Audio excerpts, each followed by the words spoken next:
කුසල් නායකයෙක් හැටියට අලුත් ආරම්භයක්. නායකත්වයේ කියනවා අලුත් දෙයක්වත් නෙවෙයි. කොහොමද මේ එක්දින සහ 2020 තරඟාවලි දෙක දිහා බලන්නේ? ඇත්තටම කොට සතුටුයි මුලින්ම මට නායකත්වය ලැබිච්ච එක ගැන. ඉතින් මම කලින් නායකත්වයේ දරලා දිනවා. මේ ටූර් එක ගැන කතා කරොත් අපි මම හිතන්නේ කණ්ඩායමක් විදිහට අන්තිම සති වගේ අපි ප්‍රැක්ටිස් කරා. ඉතින් ඒක හෙඩ් කෝච් අපේ අලුත් ස්ටාෆ් එකක් ඉන්නේ. ඒගොල්ලන්ත් එක්ක අපි මේ කන්ඩිෂන් ගැන අපි මොනවද අපි කොහොමද ශ්‍රී කරන්න ඕනේ අපේ ප්ලේයර්ස්ත් එක්ක අපි කොහොමද මැනේජ් කරන්න ඕනේ හැමදාම කතා කරන් තින්නේ. ඉතරටල් එක වාදේ ටිකක් වෙනස් තනදිලි කන්ඩිෂන් හැමදේම වෙනස්. ඉතින් අපි ඉක්මනට ගිහම ඒකට හුරු වෙන්න ඕන.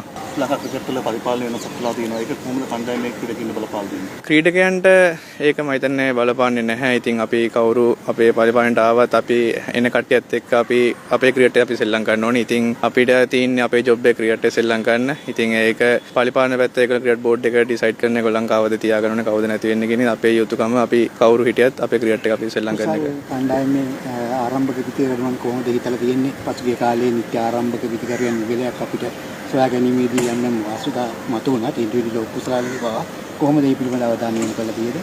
ඇත්තටම ඔව් අපි මම හිතන්නේ අන්තිම කාලේ ඕපන් කරේ පැතුමුයි කමිල් මිෂාරයි. ඉතින් ඒ දෙන්න කමිල් මිෂාර නව ක්‍රීඩකයෙක්. ඉතින් අපි යාට අවස්ථාව දෙන්න ඕනේ. යාගේ ක්ලබ් රිදම් එකට එයා සෙල්ලම් කරන එනකන්. ඉතින් ආපු ගමම ගොඩක් අමාරුයි. ඉතින් ඉන්ටර්නැෂනල් ක්‍රිකට් එකේ. ඉතින් ඒකට පැතුම් ගොඩක් යාට සහයෝගය දක්වනවා. ඉතින් මම හිතන්නේ පැතුම්ගේ ඒ කියන්නේ පැතුම් බැට් කරන විදියත් එක්ක මම හිතන්නේ කමිල්ට ගොඩක් ලේසි යාගේ ගේමේ සෙල්ලම් කරන්න. අපි යාට රෝල් එකක් දීලා තිනවා. කලින් ඉඳන්ම එයා කොහොමද සෙල්ලම් කරන්න ඕනේ කියන එක ගැන. ඉතින් යාට ඒ ගැන අයිඩියා එකක් තියෙනවා. නව පුහුණුකරුවෙක් ඉන්න කණ්ඩායමක සහ තේමකාර මණ්ඩලයක් කොහොමද ඒ වගේ ලැබෙන දායකත්වය සහ කොහොමද මේ කණ්ඩායමේ පෙර සිදුවෙච්ච සූදානම් කරන්නේ?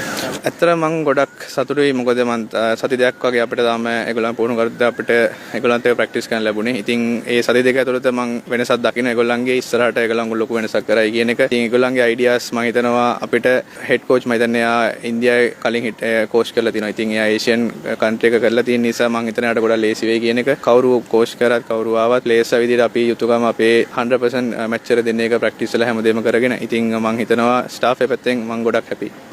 කුසල PSL එකේ ඔයාලා ලකුණු 500ක් මොලගත්තා. ඒ තරගාවලියේ විදිස්පෙල් එකේ ගාපු වැඩිම ලකුණු. ඒ තරගාවලිය තුලින් ඔයාගත් අත්දැකීම් මොනවද? සහ මොනවා හරි බැටිං වල වෙනස්කම් කළාද පහුගිය කාලේ?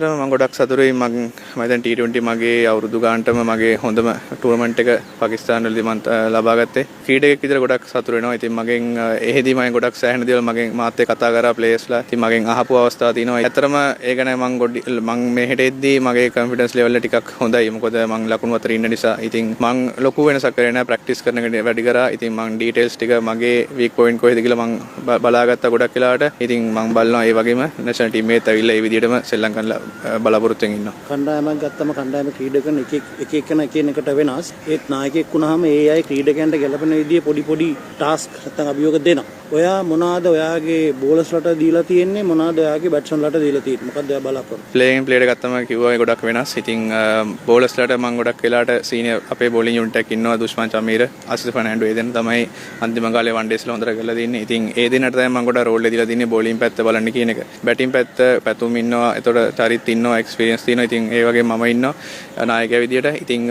අපේ රෝල් එක අපි බැට්ස්මන්ලට මම කියලා දෙන්නේ ගොඩක් වෙලාට මැච් T20 හෝ වන් ඩේ අපි මැච් දිනන්න බැට්ස්මන්ලා හොඳ ටාගට් එක බෝලර්ස්ලට අපි ටාගට් එකක් තියන්න ඕන කියන එක. ඉතින් රෝල් එක ගොඩක් වෙලාට අපේ නව ක්‍රීඩක ඉන්නවා. ඒ වගේම වන් ඩේ මිලා රත්නායක.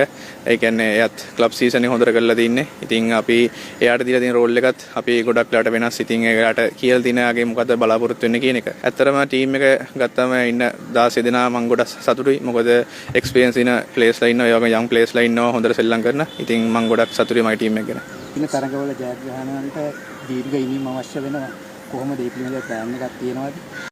ඔව් ඇත්තටම දීර්ඝ ඉනිම අවශ්‍යයි. ඉතින් අපි බලන්න ඕනේ එදා දවසේ කොහොමද අපි ලකුණු 100ක් 120ක් ගැහුවේ නැතුණත් 50 34කින් අපිට මැච් දිනන්න පුළුවන්. ඉතින් බලන්න ඕනේ මම හැම විස්සම කියන්නේ මම කලින් ඉඳන්ම කියලා දින්නේ බැට්ස්මන්ලට සෙට් එක එක්කෙනා ලොකුයක් ගහන්න ඕන. ඒත් ඊළඟට යන එක්කෙනා හිතන්න ඕන එයා බැට් කරන්න ගියත් එයා ලකුණු අතර ඉන්න ඕන කියන එක. ඉතින් මොකද ලකුණු 30 40 කියන එකත් ගොඩක් වැදගත්. ඕවර් රවුන්ඩ් කෙනෙක්ට හැම විස්සම ලකුණු අතර ඉන්නවා ලකුණු 50 60 ගහන්න එයාගෙන් සමහර බලාපොරොත්තු වෙන ලකුණු 30 40. ඉතින් බැට්ස්මන්ලා විදියට ගොඩක් අයට මේගොල්ලන් ගැන අයිඩියා එකක් තියෙනවා. ඉතින් මම බලන ඉස්සරහට ඒගොල්ලන්ගේ දක්ෂතාවය එළියට ගන්න. කුසල් වාගේ යටතේ නායකයින් ගණනාවක් ඉන්නවා.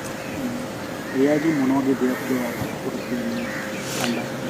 ඇත්තටම ඔව් මොකද සමහර අවස්ථාවලදී තියෙනවා නායකයා හිටියත් සමහරට සීනියර්ස්ලාගෙන් හිටපු නායකයන්ගේ අයිඩියාස් ගන්න වෙන අවස්ථා සෑහෙන්න තියෙනවා. ඉතින් මම හිතනවා ඒගොල්ලෝ මට ඔක්කොම සපෝට් කරනවා කියන එක. මොකද ඒගොල්ලන් හැමිස්සම අපි බලන ටීම් එකක් විතර ජයග්‍රහණය කරන්න. ඉතින් කවුරු කැප්ටන් කරත් කවුරු සීනියර් ප්ලේයර්ස් කොච්චර හිටියත් අපේ ටාගට් එකයි. අපි බලන් ඉන්නේ තරඟ ජයග්‍රහණය කරන්න. ඒ වගේම හම්බෙන හැම තරඟෙම හොඳින් ඉවර කරන්න.